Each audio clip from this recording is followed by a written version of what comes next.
Hi ಗೆಳೆಯರೇ. ಮೊದಲ ರಾತ್ರಿಯ ಮೊದಲ ಅನುಭವ. ಅವನಿಗೂ ಮತ್ತು ಅವಳಿಗೂ. ರೂಮಿನ ತುಂಬಾ ಮಲ್ಲಿಗೆ ಹೂವಿನ ವಾಸನೆ. ಅವನಿಗೆ ತಡೆದುಕೊಳ್ಳಲಾಗದಷ್ಟು ಆಸೆ ಕಾತುರ. ಅದಕ್ಕೆ ಸರಿಯಾಗಿ ಅವಳು ದಂತದ ಗೊಂಬೆ ಹಾಗೆ ರೆಡಿಯಾಗಿ ಬಂದಿದ್ದಳು. ಕತೆ ತುಂಬಾ ಇಂಟರೆಸ್ಟಿಂಗ್ ಆಗಿದೆ, ಕೊನೆವರೆಗೂ ಕೇಳಿ. ಭೂಮಿಕಾ. ಎಲ್ಲಿದ್ದೀಯಾ ಅಮ್ಮ ಎಂದು ಕರೆಯುತ್ತಾ ಮನೆಯೆಲ್ಲ ಹುಡುಕಾಡಿದರು. ತಾಯಿ ಶಾಂತಮ್ಮ ಅಲ್ಲ, ಎಲ್ಲಿ ಹೋದಳು ಈ ಹೊತ್ತಿನಲ್ಲಿ? ಹುಡುಗಿ ಇವತ್ತು ಈ ಹೊತ್ತಿಗೆ ಸರಿಯಾಗಿ ಬರಬೇಕು ಅಂತ ಅವಳಿಗೆ ಗೊತ್ತಿದೆ ಅಲ್ಲವೇ? ಅವಳಿಗೂ ಶಾಸ್ತ್ರಿಗಳು ನೀಡಿರುವ ಪ್ರಸ್ತುತದ ಮುಹೂರ್ತದ ಸಮಯ ಗೊತ್ತೇ ಇದೆ. ಆದರೂ ಏಕೆ ಇಂಥ ನಿರ್ಲಕ್ಷ್ಯ? ಇದರಲ್ಲಿ ನಮ್ಮದು ಒತ್ತಾಯ ಏನೂ ಇಲ್ಲ, ಎಲ್ಲ ಅವರದೇ ನಿರ್ಧಾರ. ಅವರ ನಿರ್ಧಾರಕ್ಕೆ ನಾವು ಒಪ್ಪಿದ್ದು ನಮ್ಮ ಮಟ್ಟಿಗೆ ಹೆಚ್ಚೆ ಎಂದು ಎಲ್ಲರೂ ಚಿಂತಿಸುತ್ತಿದ್ದರು. ಆದರೆ ಭೂಮಿ ಈಗ ಕಾಣಿಸುತ್ತಿಲ್ಲ. ಮೊದಲ ಅಂತಸ್ತಿನ ಬಾಲ್ಕನಿಯಲ್ಲಿ ಕುಳಿತು ಆಕಾಶವನ್ನು ದಿಟ್ಟಿಸುತ್ತಿದ್ದಳು ಭೂಮಿಕಾ. ಅರೆ ಭೂಮಿ, ಕಾಯುತ್ತಿದ್ದೇವೆ. ಏನು ಮಾಡುತ್ತಿದ್ದೆ ಇಲ್ಲಿ? ನಾನು ಎಷ್ಟು ಹೊತ್ತಿನಿಂದ ಕರೆಯುತ್ತಿದ್ದೇನೆ.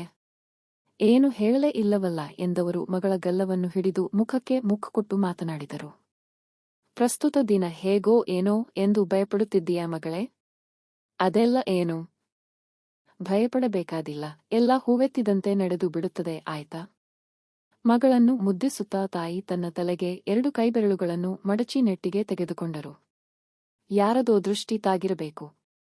ಅಲಂಕರಿಸಿಕೊಂಡು ಮುದ್ದಾಗಿ ಕಾಣುವ ಮದುಮಗಳಿಗೆ ಅದಕ್ಕಾಗಿ ಹೀಗೆ ಗರಬಡಿದವಳಂತೆ ಆಡುತ್ತಿರುವುದು ಎಂದು ತಮಗೆ ತಾವೇ ಹೇಳಿಕೊಂಡರು. ಅಯ್ಯೋ, ಈಗಲೇ ಸಮಯ ಆಯಿತು. ಗಡಿಬಿಡಿಯಿಂದ ಇಹಕ್ಕೆ ಮರಳಿದಳು ಭೂಮಿ. ಎಲ್ಲರೂ ಶಾಸ್ತ್ರಕ್ಕೆ ಕಾಯುತ್ತಿದ್ದಾರೆ. ನಿಮ್ಮನ್ನು ಮದುಮಂಚದತ್ತ ಕಳುಹಿಸಲು ದೊಡ್ಡ ದಂಡೆ ನೆರೆದಿದೆ ಅಲ್ಲಿ. ಸಂಭ್ರಮದಿಂದ ನಕ್ಕು ಹೌದಾ ಅಮ್ಮ ಎಂದು ನಾಚಿಕೆಯಿಂದ ಮುದುಡಿದಳು ಭೂಮಿ. ನನಗೆ ಸ್ವತಂತ್ರವಾಗಿ ಯೋಚಿಸಲು ಇವತ್ತು ಮಾತ್ರ ಸಮಯವಿರುವುದು. ಅದಕ್ಕಾಗಿ ನನ್ನ ಇಷ್ಟದ ಚಂದಿರನನ್ನು ನೋಡುತ್ತಾ ಕುಳಿತಿದ್ದೆ ಎಂದವಳ ಮಾತಿಗೆ ತಾಯಿ, ಯಾವ ಸಮಯದಲ್ಲಿ ಏನು ಮಾಡಬೇಕೆಂದೇ ಗೊತ್ತಿಲ್ಲ ನಿನಗೆ ಎನ್ನುತ್ತಾ ಕೈ ಹಿಡಿದು ಕೆಳಗೆ ಕರೆದುಕೊಂಡು ಬಂದರು. ಅಲ್ಲಿ ನಿನ್ನ ಅತ್ತೆ, ಮಾವ, ಅಣ್ಣ, ಅತ್ತಿಗೆ, ಸೋದರತ್ತೆ ಎಲ್ಲರೂ ಕಾದು ಕುಳಿತಿದ್ದಾರೆ ಎಂದಾಗ ಅವಳ ನಡಿಗೆಯಲ್ಲಿ ಲಜ್ಜೆ ಮೂಡಿತು. ಮೊದಲ ಅಂತಸ್ತಿನ ವಿಶಾಲವಾದ ಮುಖ್ಯ ಬೆಡ್ರೂಮಿನ ಒಳಗೂ ಹೊರಗೂ ಮನೆಮಗಳ ಪ್ರಸ್ತಕ್ಕೆಂದು ಬಲು ಸಿಂಗಾರ ಮಾಡಿದ್ದರು. ರೂಮಿನ ಬಾಗಿಲಿನಲ್ಲಿ ಚೆಂಡು, ಮಲ್ಲಿಗೆ ಮತ್ತು ಸೇವಂತಿಗೆ ಹೂವಿನ ಮಾಲೆಗಳು ನೇತಾಡಿಕೊಂಡು ನವವಧುವರರ ಬರುವಿಕೆಯನ್ನು ಸ್ವಾಗತಿಸುತ್ತಿದ್ದವು. ವಿಶಾಲವಾದ ಶ್ವೇತವರ್ಣದ ಕೋಣೆಯಲ್ಲಿ ಕೆಂಪು ಬಣ್ಣದಲ್ಲಿ ಮಿನುಗುವ ಮಸುಕಾದ ದೀಪಗಳು ಬೆಳಗುತ್ತಿದ್ದವು. ಇವು ಇಡೀ ಕೋಣೆಯನ್ನು ನಸುಗೆಂಪು ಬಣ್ಣಕ್ಕೆ ತಿರುಗಿಸಿದ್ದವು. ಮದುಮಂಚದ 4 ಕಡೆಯಲ್ಲಿ ಮಲ್ಲಿಗೆ ಮಾಲೆ ಇಳಿಬಿಡಲಾಗಿದ್ದು ವಿಶೇಷವಾದ ಮಲ್ಲಿಗೆಯ ಕಂಪು ಕೋಣೆ ಇಡೀ ಪಸರಿಸಿತ್ತು. Sweet heart, I love you ಎಂದು ಬರೆದಿದ್ದ ಬೆಳ್ಳನೆ ಹಾಸುಬಟ್ಟೆ ಪಲ್ಲಂಗವನ್ನು ಅಲಂಕರಿಸಿತ್ತು.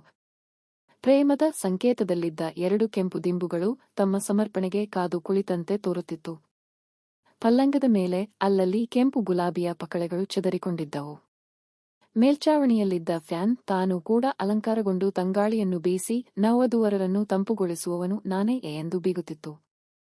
ಭೂಮಿಯ ಅಣ್ಣ, ಅತ್ತಿಗೆ, ಸೋದರತೆಯ ಜೊತೆ ಮಧುಕರ ಆಗಲೇ ರೂಮಿನೊಳಗೆ ಬಂದು ಕುಳಿತಿದ್ದ. ಕರೆದುಕೊಂಡು ಬಂದವರು ಹೊರಗಡೆ ತೆರಳಿದ್ದರು.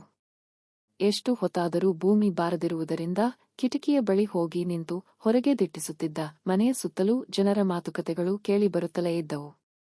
ಬಣ್ಣ ಬಣ್ಣದ ವಿದ್ಯುತ್ ದೀಪಗಳು ಕಾಂಪೌಂಡಿನ ಸುತ್ತ ಮಿನುಗುತ್ತಿದ್ದವು. ಅಷ್ಟರಲ್ಲಿ ಹಿಂಬದಿಯಿಂದ ಏನೋ ಸಪ್ಪಳವಾಯಿತು.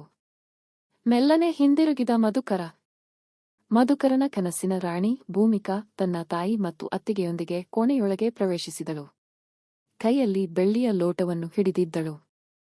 ಹಾಲಿನ ಕೆನೆಯಂತಿರುವ ಬಣ್ಣದ ವಧು ಭೂಮಿಕಾ ಕೈತುಂಬ ಹಸಿರು ಗಾಜಿನ ಬಳೆಗಳನ್ನು ಧರಿಸಿದ್ದಳು. ಕುತ್ತಿಗೆಯಲ್ಲಿ ಇವತ್ತು ಬೆಳಗ್ಗೆ ತಾನೇ ಕೈಯಾರೆ ತೊಡಿಸಿದ ಮಾಂಗಲ್ಯ ಸರ ಎದ್ದು ಕಾಣಿಸುತ್ತಿತ್ತು. ಮಧುಕರನಿಗೆ ಚಿನ್ನದ ಹಾರಗಳು ಕೂಡ ಅವಳ ಕತ್ತನ್ನು ವಿಶೇಷವಾಗಿ ಅಲಂಕರಿಸಿ ಕಣ್ಣುಗಳಂತಹ ದೂರವಾದ ಕಣ್ಣುಗಳು, ಚೂಪಾದ ನಾಸಿಕ, ಯಾವುದೋ ಅಪ್ರತಿಮ ಕಲೆಗಾರನಾದ ಶಿಲ್ಪಿಯ ಕಸುಬಿನಂತೆ ಕೆತ್ತಲ್ಪಟ್ಟಿತ್ತು. ಹಣೆಯ ಮೇಲಿನ ಸಿಂಧೂರ ಇವಳನ್ನು ಇಂತೆಯೇ ಬಚ್ಚಿಟ್ಟುಕೊಳ್ಳುವೆಯಾ ಎಂದು ಕೇಳುವಂತೆ ಭಾಸವಾಗುತ್ತಿತ್ತು. ಕೆಂಪು ವರ್ಣದ ಸೀರೆಯನ್ನು ಬಂದವಳು ದೇವಲೋಕದ ಅಪ್ಸರೆಯಂತೆಯೇ ಕಂಡಳು ಮಧುಕರನಿಗೆ. ಇನ್ನು ನೀವು ಆಯ್ತು, ನಿಮ್ಮ ಸರಸಮಯ ಬದುಕು ಆಯ್ತು. ಮೊದಲ ಮಿಲನವನ್ನು ಎಂಜಾಯ್ ಮಾಡಿ ಎಂದು ಅವಳೊಡನೆ ಬಂದಿದ್ದವರು ಹಿಂದಿರುಗಿದರು. ಬಾಗಿಲು ಹೊರಗಿನಿಂದ ಹಾಕಿಕೊಂಡರು. ಮಧು ಮೊದಲು ಹೋಗಿ ಬಾಗಿಲನ್ನು ಭದ್ರಪಡಿಸಿ ಬಂದನು. ನಸು ನಾಚುತ್ತಾ ನಿಂತವಳ ಸಮೀಪಕ್ಕೆ ಬಂದ. ಅವಳ ಬಿಸಿ ಉಸಿರು ಅವನ ಮೇಲೆ ಸೋಕಿತು. ಒಂದು ಕ್ಷಣ ಅದೇ ಉಸಿರನ್ನು ಒಳಗೆಳೆದುಕೊಂಡು ನವಿರಾದ ಭಾವವನ್ನು ತುಂಬಿಕೊಂಡ ಭೂಮಿ ತಲೆ ತಗ್ಗಿಸಿ ನಿಂತಿದ್ದಳು. ಮಾತನಾಡದ ಅವಳನ್ನು ಮಾತಾಡಿಸಲು ಮುಂದಾದ. ಕೈಯಲ್ಲಿ ಏನಿದೆ? ಇದು ನನಗೆಂದು ತಂದಿರುವುದೇ? ಏನು ಅರಿಯದ ಮುಗ್ಧ ಹುಡುಗನಂತೆ ಪ್ರಶ್ನಿಸಿದ. ಆಕೆ ಉತ್ತರಿಸಬೇಕೆಂಬ ಕಾತರ ಅವನಲ್ಲಿತ್ತು. ಆದರೆ ಆಕೆ ಮಾತ್ರ ಇನ್ನಷ್ಟು ಕೆನ್ನೆ ಕೆಂಪೇರಿಸಿ ತಲೆ ತಗ್ಗಿಸಿದಳು. ಮೊದಲ ರಾತ್ರಿ ನೀನೇ ನನಗೆ ಕ್ಷೀರವನ್ನು ಕೊಡಬೇಕು. ಇರಲಿ ಬಿಡು. ನಿನಗೆ ನಾಚಿಕೆ? ನಾನೇ ತೆಗೆದುಕೊಳ್ಳುವೆ ಎನ್ನುತ್ತಾ ಬಲಗೈಯಲ್ಲಿ ಆಕೆಯ ಕೈಯಿಂದ ಕ್ಷೀರದ ಲೋಟವನ್ನು ಪಡೆದುಕೊಂಡ.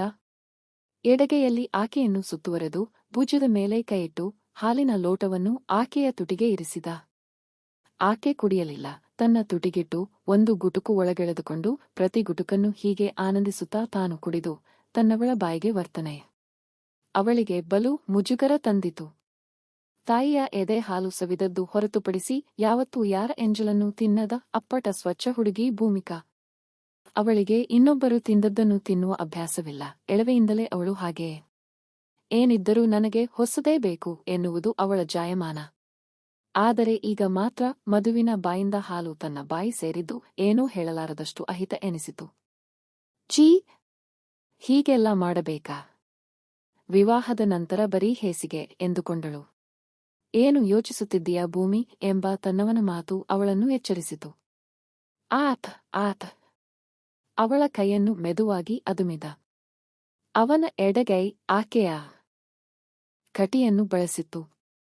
ಸಪೂರವಾದ ಕಟಿ ನಯವಾಗಿ ರೇಷ್ಮೆಯಂತಿತ್ತು. ಅವನ ಮನಸ್ಸನ್ನು ಮೊದಲು ಕದ್ದಿದ್ದೇ ಆಕೆಯ ಬಳುಕುವ ಕಟಿ. ಆಳವಾದ ಗುಳಿಯಿದ್ದ ಹೊಕ್ಕುಳ ಮೊದಲ ನೋಟದಲ್ಲೇ ಮನ ಸೆಳೆದದ್ದು. ಈಗ ಅವನ ವಶವಾಗುವ ಅನುಪಮ ಕ್ಷಣ. ಪ್ರತಿಯೊಬ್ಬರ ಬದುಕಿನಲ್ಲಿಯೂ ಮೊದಲ ರಾತ್ರಿ ಎಂಬುದು ಒಂದು ಸಂಭ್ರಮದ ಕ್ಷಣ. ಜೀವನದಲ್ಲಿ ಒಮ್ಮೆ ಬರುವ ಇಂತಹ ಕ್ಷಣವನ್ನು ಆಸ್ವಾದಿಸದೇ ಇರುವ ಮನುಜರು ಇರಲಾರರು. ಅಂತೆಯೇ ಮಧುಕರ ಕೂಡ ತುಂಬಾ ಉತ್ಸಾಹದಿಂದಲೇ ಮಧುಮಂಚದತ್ತ ತೆರಳಿದ. ಇಷ್ಟು ದಿನ ಕಾಯ್ದುಕೊಂಡಿದ್ದ ಅವನ ಕುತೂಹಲಕ್ಕೆ ಇಂದು ಉತ್ತರ ಸಿಗಬೇಕು. ಜೀವನವಿಡೀ ನೆನಪುಳಿಯುವಂತೆ ಸುಮಧುರ ಕ್ಷಣ ಅವನದಾಗಬೇಕು. ಭೂಮಿಯನ್ನು ಒಲಿಸಿಕೊಂಡು ತನ್ನ ಜೊತೆ ಮಿಡಿಯುವಂತೆ ಒಂದಾಗುವಂತೆ ಮಾಡುವುದು ಅವನ ಜವಾಬ್ದಾರಿ. ಹೆಣ್ಣಿನ ಅಸ್ಮಿತೆಯನ್ನು ಕೆಣಕಲು ಹೊರಟ ಆಕೆಯ ದೇಹದ ಇಂಚಿಂಚು ಅವನ ಪ್ರೇಮದ ಪುಳಕಕ್ಕೆ ಸಾಕ್ಷಿಯಾದವು. ನವನವೀನ ತಾರುಣ್ಯ ಆಕೆಯ ದೇಹದಲ್ಲಿ ನಳನಳಿಸುತ್ತಿತ್ತು. ಈ ತಾರುಣ್ಯಕ್ಕೆ ರುಜು ಹಾಕುವವನು ನಾನೇ ಎಂದು ಸಂಭ್ರಮದಿಂದ ಮುಂದುವರೆದ. ಭೂಮಿಯ ಕುಚಕವಚ ಬಿಗಿಯಾಗಲು ಆರಂಭಿಸಿತು. ಮನವು ಕಾವೇರಿ ಹಿಡಿತು. ಆಗ ತನ್ನ ಪುರುಷತ್ವ ತನ್ನತನವ ಮೆರೆಯಲು ಹಠ ಮಾಡತೊಡಗಿತು. ಎಷ್ಟು ಹೊತ್ತು ಕಾಯಿಸುತ್ತಿರುವೆ? ಮುಂದುವರೆಯೋಣವೇ? ಆಕೆ ನಾಚಿದ ಕಂಗಳಲ್ಲಿ ಒಪ್ಪಿಗೆ ಎಂದಂತಾಯ್ತು. ಮಧುಕರನಿಗೆ ಮೆಲ್ಲನೆ ಆಕೆಯ ಕುಚಕಟಿಯನ್ನು ಸಡಿಲಿಸಿದ. ನಾಚಿ ನೀರಾದಳು. ಇದನ್ನ ಅನುಭವಿಸುವ ಹಕ್ಕು ನನಗೆ ಮಾತ್ರ ಎಂದವನೇ. ತುಟಿಯಿಂದ ಹೀರಿದ ಯೌವನದ ದೇಹಸಿರಿಯನ್ನು ಇಂಚಿಂಚು ಸವಿದ. ಮಾದಕತೆ ಆತನ ದೇಹದ ಆಳಕ್ಕೆ ಇಳಿಯಿತು. ಅವನು ರುಜು ಹಾಕುವ ಸಮರಕ್ಕೆ ಸಜ್ಜಾಗಿ ನಿಂತ.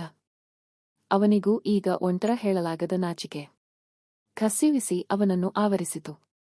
ಯಾರೊಡನೆಯೂ ಹಂಚಿಕೊಳ್ಳದಿರುವುದನ್ನು ಇಂದು ಭೂಮಿಯ ಜೊತೆ ಹಂಚಿಕೊಳ್ಳುವುದು ಇವನಿಗೆ ಈಗ ಅನಿವಾರ್ಯತೆಯ ತುತ್ತತುದಿಯಲ್ಲಿತ್ತು. ಸಂಕೋಚ ತನ್ನ ತೆರೆಯನ್ನು ಸರಿಸಿ ಸಹಕರಿಸಿತು. ಅವನ ಗಡಸು ಕೈಗಳ ಹಿತವಾದ ಸ್ಪರ್ಶದಲ್ಲಿ ಏನೋ ಮಮತೆಯ ಬಂಧವು ಅಡಗಿತ್ತು. ಅವನ ಬಿಸಿ ಉಸಿರ ಸೋಕಿಗೆ ಬಲವಾದ ಅದುಮುವಿಕೆಗೆ ಹಿತವಾಗಿ ನಲುಗಿ ನರಳಿದಳು ಭೂಮಿಕಾ. ಕಣ್ಣಂಚಿನಿಂದ ಹನಿಗಳು ತೊಟ್ಟಿಕ್ಕುವಾಗ ನಿನ್ನ ಕಣ್ಣಿನಲ್ಲಿ ಕಣ್ಣೀರು ಬರದಂತೆ ಕಣ್ಣಲ್ಲಿ ಕಣ್ಣಿಟ್ಟು ಕಾಪಾಡುವೆ ಎಂದು ಭರವಸೆಯ ಮಾತು ನುಡಿದ ಆತನ ಭರವಸೆಗೆ ಕರಗಿ ನೀರಾದಳು ಭೂಮಿ. ಅವನೆದೆಯ ಹರವಿನಲ್ಲಿ ಮುಖವಿಟ್ಟು ರೋಮದ ಕೂಪದ ಬೆಚ್ಚನೆಯ ಅನುಭವವನ್ನು ಬೆವರ ವಾಸನೆಯನ್ನು ಅಗ್ರಾಣಿಸಿದಳು. ಆ ನೋವಿನಲ್ಲೂ ಹಿತವಿತ್ತು, ಸಂಕಟದಲ್ಲಿ ಸಂತಸವಿತ್ತು. ಆತನ ಪುರುಷತ್ವದ ಪೌರುಷದ ಆಟದಲ್ಲಿ ತಾನು ಸೋತು ಅವನನ್ನು ಗೆಲ್ಲಿಸಿದಳು.